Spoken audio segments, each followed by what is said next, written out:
बहुत ही खुशी की बात है कि हमारे यहाँ जटिल से जटिल सर्जरियाँ जवाहरलाल नेहरू चिकित्सालय में होने लगी हैं। हमारे चिकित्सालय में काफ़ी काबिल तारीफ़ डिपार्टमेंट्स हैं, काफ़ी अच्छे सर्जन्स हैं, फिजिशियंस हैं और सारे डिपार्टमेंट अप टू डेटेड है, जो कि आज बड़े बड़े मेट्रो सिटीज़ में अवेलेबल है। उससे भी अच्छी सर्जरी करने वाले, इलाज करने वाले अब आज अजमेर में उपलब्ध हैं।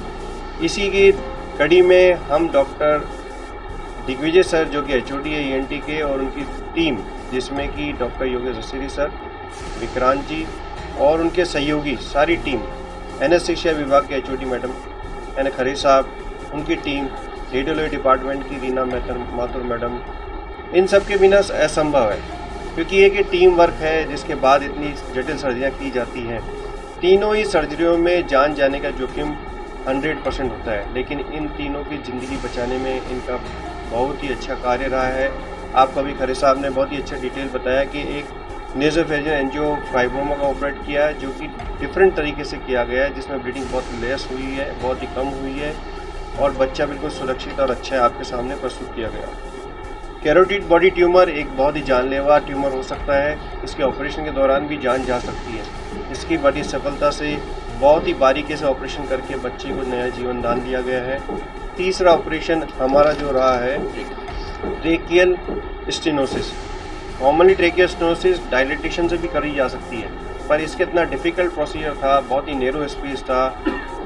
जैसा कि बताया गया हमारे को जो टी पीस लिया गया है वो यहाँ से महायोजना से बड़े दे के हमारे को काफ़ी सुविधा दी गई है, जिसके लिए सरकार को धन्यवाद।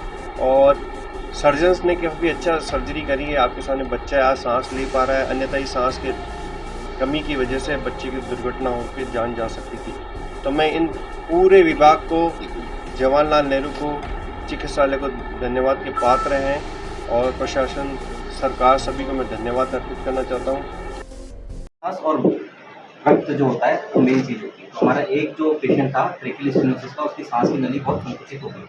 पेशेंट हमारा वेंटिलेटर पे रहा था बहुत टाइम, उसके बाद में ट्रेकियोस्टोमी पे रहा था, तो उसकी सांस की नली संकुचित हो गई। जब हम उसकी ट्रेकियोस्टोमी हटा रहे थे तो हमने CT स्कैन कराया, मैडम ने CT स्कैन हमको डिटेल में दिखाया, तो इसकी सांस की नली 10% ही नहीं हो गई। तो उसमें क्या था कि इसको हम बंद रखते तो दिक्कत होती है। हमने ओपन सर्जरी करी, आगे थायराइड ग्लैंड का उसको हटाया, ट्रेकिया को चौड़ा किया, अब उसके वापस संकुचित होने का खतरा है। तो इसके लिए T-ट्यूब आती है, सिलिकॉन की T-ट्यूब 20 से 25 हज़ार के बीच में आती है, वो हमें माँ योजना में सर ने निःशुल्क उपलब्ध कराई, तो बच्चे की वो अभी भी लगेगी। तो इसके ऊपर हमने ट्रेका को पहले वाइड किया, फिर हमने स्टैंड की जैसे ट्यूब रख रखी है, और ये ट्यूब 1.5 से 2 महीने रहेगी। बच्चा स्वस्थ है, T-ट्यूब बंद करके वो बोल भी पा रहा है और 1.5-2 महीने में उसको अदरवाइज यदि ये बंद हो जाती तो इसको सांस में एकदम से तकलीफ होती है, काम करता हूँ, शायद पेशेंट वापस आ भी नहीं पाता हमारे को, वापस ट्रीटमेंट नहीं जाता। सर स्टार्टिंग की किस कंडीशन में आया था? ये बच्चा ICU में भर्ती रहा था किसी कंडीशन में, और ट्रेकियोस्टोमी में था। ट्रेकियोस्टोमी हम जैसे ही बच्चा चलने फिरने लग गया, हम उसको बंद करने की स्थिति में आए, बंद करें। यदि हम बंद कर देते, क्योंकि ऑब्स्ट्रक्शन ऊपर था ट्रेकियोस्टोमी से, तो बंद कर देते उस टाइम तो बंद हो जाता, लेकिन पेशेंट को हो सकता था अगले दिन ही तकलीफ हो जाती सांस। तो ये मैडम ने हमको CT स्कैन में डायग्नोज करके बताया, इसके ऊपर ऑब्स्ट्रक्शन है। मैं आपको अभी CT स्कैन दिखाऊंगा। डिपार्टमेंट बनाए के पात्र हैं, क्योंकि जो ये इंटरनेशनल लेवल की सर्जरी करी है, एक छोटे टाउन अजमेर जैसे टाउन में सर्जरी करके, ENT, रेडियोलॉजी और एनेस्थीसिया विभाग को बहुत बहुत बधाइयाँ। ये ऐसी सर्जरी देखने को रेयरली मिलती है और ये हमारे रेजिडेंट्स के लिए भी बहुत अच्छी बात है और विभाग के लिए भी बहुत अच्छी बात है कि इस तरह की सर्जरी इन्होंने करके, चुनौतीपूर्ण सर्जरी करके इस अस्पताल का नाम ऊँचा किया। राज्य सरकार का दवाई जो सब सारी सुविधाएँ फ्री में उपलब्ध कराई हैं और बच्चे तीनों सुरक्षित हैं।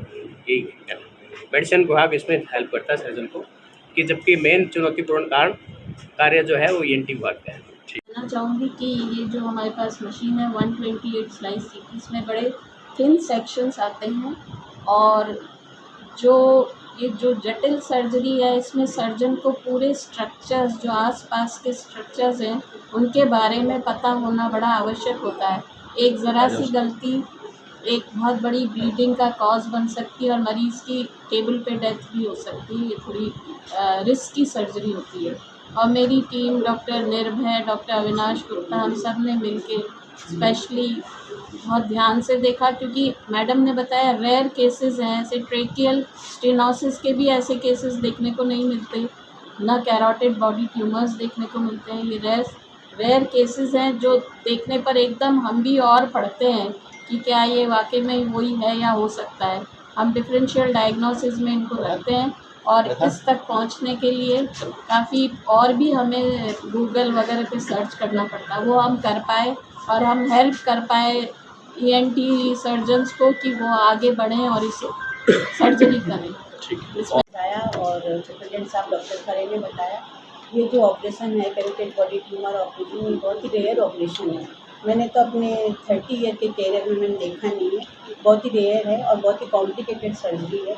इसमें एनेस्थीसिया देना भी बहुत ही चुनौतीपूर्ण रहा है, क्योंकि बार बार जो है मरीज़ की धड़कन जो है वो अनियंत्रित हो जाती थी, बार बार बीपी जो है वो ऊपर नीचे हो जाता था। तो हमें बहुत ही इस पूरे सर्जरी के दौरान बहुत ही विजिलेंट रहना पड़ा और बहुत ही ध्यान रखना पड़ा। तो इसमें एनेस्थीसिया देना बहुत चुनौतीपूर्ण है।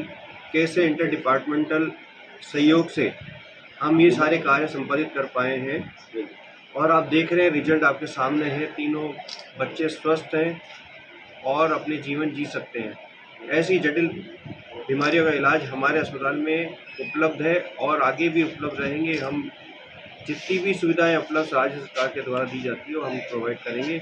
यहाँ ये सुविधाएं मेट्रोज में जाने के बाद होती थी, पर हमने यहीं कर दिखाया है। ये बहुत ही अच्छा कार्य है, तो आप लोगों का धन्यवाद। दूसरा